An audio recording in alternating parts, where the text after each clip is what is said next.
Hey YouTube. Oh, I've started this video a couple of times. Really not much to talk about. Bike industry news. Pretty much covered everything that was shown at the European manufacturers bike show that happened a while back. Nothing really new as far as my bike. At the end, I'll show you guys the mileage. It's 4,000 and probably 3 or 4 miles now. Problems really none. The shifter's a little wonky, but I'm not sure if that's something going in the shifter or if it's just the cable needs to be lubed, which is normal. 3-year-old. This bike will be 3 years old this year. It'd be normal for it to need some lubrication in the cable. I was thinking about just putting a new shifter on it and see if that was it, but I don't think it is it. It can be a couple of things. It could be the shifter, the cable needing lube, or the derailleur hanger being bent. But this bike has never fallen over, but that doesn't mean the derailleur hanger isn't bent. It could have happened before I purchased the bike, but it did shift really well for the first year. And then in the second year after I replaced these wheels, I started noticing an issue.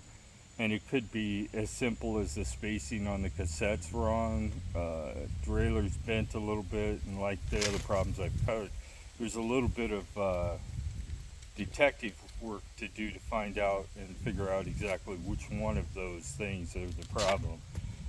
And that's a wintertime problem that doesn't bother me enough to really do anything about right now.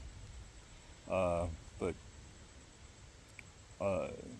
yeah, lube the chain, hit the road, needs to be lubed and cleaned about once a week, riding 150 miles a week.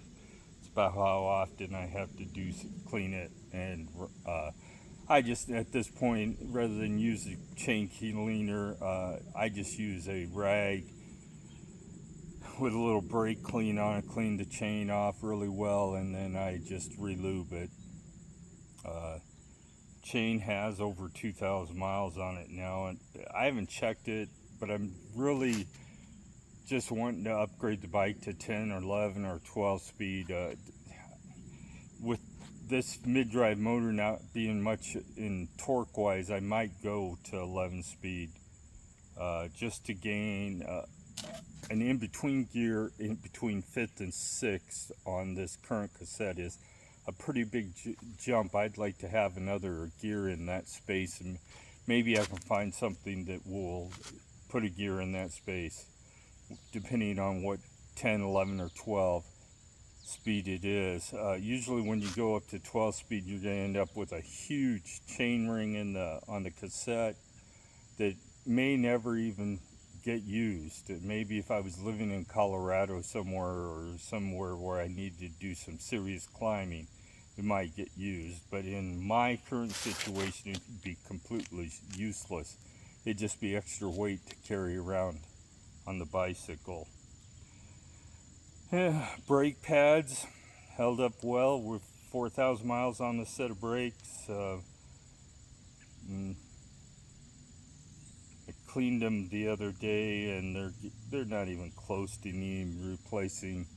And the back one rotor looks like it's got a little bit of wear on it, but neither one of them are going to need replacing anytime soon. I may put new pads on them, and there's a break-in period with pads, whether you know this or not. You really need to brake really hard for a couple of times on your brake pad to get them so they're going to break off. What will happen if you don't do that, you'll get a little glaze on the pad and they won't work very well.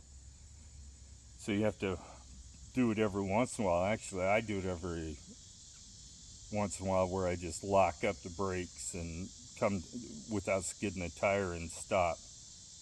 just to get the glaze off the pads. They're squeaking and make a noise. That can be part of the issue.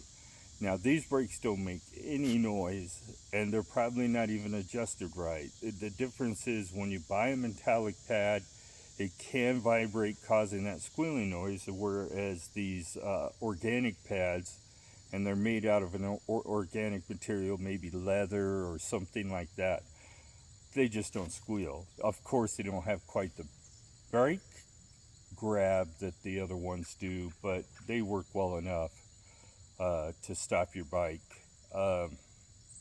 So, industry, there's no updates on the 2025 proposed e-bike regulations at this time, and I don't think there will be for at least until September, maybe October. We'll see something then, and we'll have a direction to go on what's going to happen, and you'll have an input period of time where you can give your 2 bits about whether you think the plan is doable or whether you think it's a waste of their time. I don't think there's much else to talk to. Not much been going on. I've been riding 150 plus miles a week. Weight loss is down in the 162 range. I've kind of plateaued, and that's kind of normal. That's going to happen. So you just got to work through it. Don't give up. Even if you're not losing weight, you're doing your heart and the rest of your cardiovascular system a solid by exercising. Weight loss is that like that, and it's been that way my whole entire life, where I plateau after a while, and I usually work through it. Sometimes it's through the winter, it plateaus and stays the same all winter long, and that might be just that I need to cut my calorie intake down even a little more. That's a weird noise, but it's just a matter of figuring out what works for your body, because no one single diet plan works for everybody. If it did, we'd all be doing the same thing. Oh, let's see. Nope, I think that's it. Bike's doing great. 4,000 miles. Let me take off the deal and turn it to mileage.